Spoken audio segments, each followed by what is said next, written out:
কুষ্টিয়ার দৌলতপুরে পদ্মা নদীর তীব্র ভাঙনে বিলীন হচ্ছে ঘরবাড়ি, ফসলি জমি। ইতোমধ্যে নদীগর্ভে বিলীন মরিচা ও চিলমারি ইউনিয়নের বেশ কিছু এলাকা। ঝুঁকিতে আছে স্কুল, মাদ্রাসা, মসজিদ সহ সরকারি বেসরকারি স্থাপনা।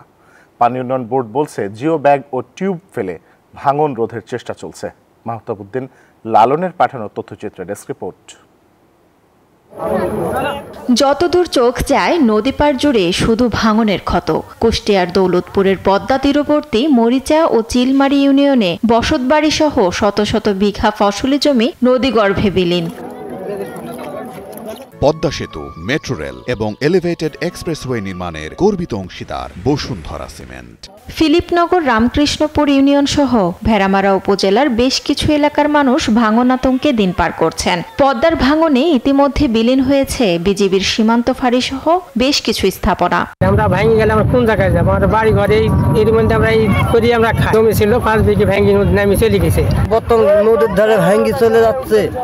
বউ বিটিলে আমরা কোথায় যাবো, কি করে খাবো? আমার তো কোনো পদাই পাচ্ছি না। এই মাঠটা ধরেন এই দেশের সবাই করে খাইতো এবং করার মতন আর ক্ষমতা নাই। এখন মানুষ সব ধরেন অন্য রকমের হয়ে গেছে, হাহাকার হয়ে গেছে।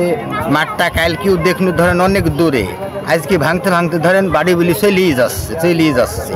ঝুঁকিতে আছে নদী তীরবর্তী কয়েকটি গ্রামের স্কুল, মাদ্রাসা, মসজিদ সহ সরকারি বেসরকারি স্থাপনা ও বসতবাড়ি। আমাদের এই গ্রামবাসীর একেবারে অনুরোধ, আমরা যাতে একটা স্থায়ী বাঁধ পাই, বেড়িবাঁধ পাই। পানি উন্নয়ন বোর্ডের কর্মকর্তারা বলছেন, নদীর পানি কমতে শুরু করায় তীব্র ভাঙন দেখা দিয়েছে। জিও ব্যাগ ফেলে ভাঙন রোধের চেষ্টা করা হচ্ছে। ঊর্ধ্বতন কর্তৃপক্ষের সাথে আলোচনা হয়েছে, জরুরি ভিত্তিতে সেখানে জিও ব্যাগ এবং টিউব ফেলে আমরা ভাঙন প্রতিরোধের ইতিমধ্যে উদ্যোগ গ্রহণ করা হয়েছে। কুষ্টিয়ার দৌলতপুর ও ভেড়ামারা উপজেলার পদ্মা তীরবর্তী এলাকায় স্থায়ী বাঁধ নির্মাণ না হওয়ায় প্রতি বছরই ভাঙনের কবলে পড়ে বিলীন হচ্ছে ফসলি জমি সহ বসতবাড়ি। Desk report, news 24।